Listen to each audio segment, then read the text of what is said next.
aqalka dowladda hoose xamar ayaa lagu qabtay munaasabad lagu taageerayay haweenka Soomaaliyeed ee ka qayb galay shirweynaha qaran ee horumarinta haweenka Soomaaliyeed oo Muqdisho ka dhacay waxaana munaasabadani ka qayb galay wasiir iyo xildhibaan ka tirsan dowladda Soomaaliya gudoomiyaha gobolka Banaadir ahna duqa magaalada Muqdisho qaar ka mid ah qurbo joogta Soomaaliyeed fanaaniin iyo mas'uuliyiin kale kooxda hobalada gobolka Banaadir ayaa madasha ay munaasabada ka dhaceysay waxa ay ku soo bandhigeen suugaan ay ku muujinayaan doorka ay haweenka ku leeyihiin horumarinta dalka.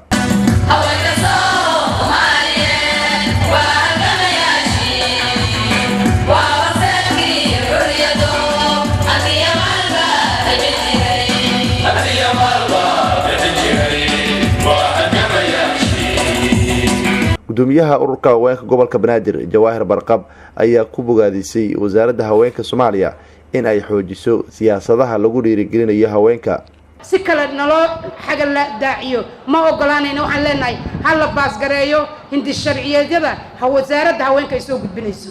cod dheer ayaan ku leenahay hal la baas gareeyo hal la aqbalo waayo waxa ku xiran rajada gabdhaha Soomaaliyeed oo aan rabno inaan uga guurno mugdiga iyo colaadda iyo reer hebel waa inaan helno 30% in lagu qoro dastuurka Soomaaliyeed oo aan leenahay qabyo qoraalkan xaqan u leenahay in lagu qoro oo aan banaanka wada istaagno.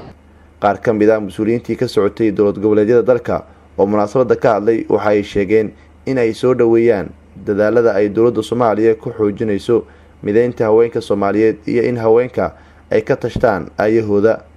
wasiirka haweenka iyo horumarinta xuquuqul insaanka ee xukuumadda Soomaaliya Deeqa Yaasiin waxay ka hadashay ahmiyadda shirweynaha qaran ee horumarinta haweenka Soomaaliyeed. shirkan wuxuu ahaa shir runtii aan shaqo ayuu ahaa waxaa looga hadlayay fursadaha qaaliga ah ee hortaagan sida dib u eegista dastuurka sharciga doorashooyinka midka asxaabta siyaasadda intaas oo dhan waa fursado haddii laga faa'iideysto si wanaagsan looga faa'iideysto haweenka hore loogu marin karo anagoo runta diiradda saarayna gabdhaha yaryar ee jaamacadaha ka soo baxay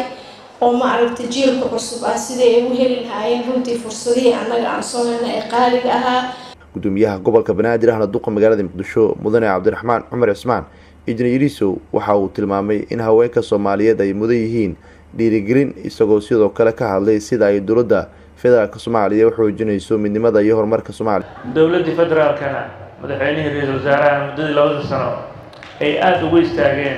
sidii loo horumarin lahaa bulshada waxaa markaati doonta muddadaas 2 sano ah inta maxaabiista dhalinyarada laga soo celiyay dibadaha inta sida loogu istaagay ummadii ha noqoto markii abaaruhu dhaceen markii gurmadkii fatahaadu dhaceen ummadda Soomaaliyeed ay isu istaagtay waa la socotaan barnaamijka xilqaan madaxweynaha jamhuuriyadda heerka uu marayo aan maanta tiyaatarkii madxafkii maktabadii iyo istaadiga Muqdisho aan gacmaheena ku dhisanayno maalin walbana aan arkayno dhalinyaro iyo haween u taagan inay si xilqaannimo dalkooda dib ugu dhistaan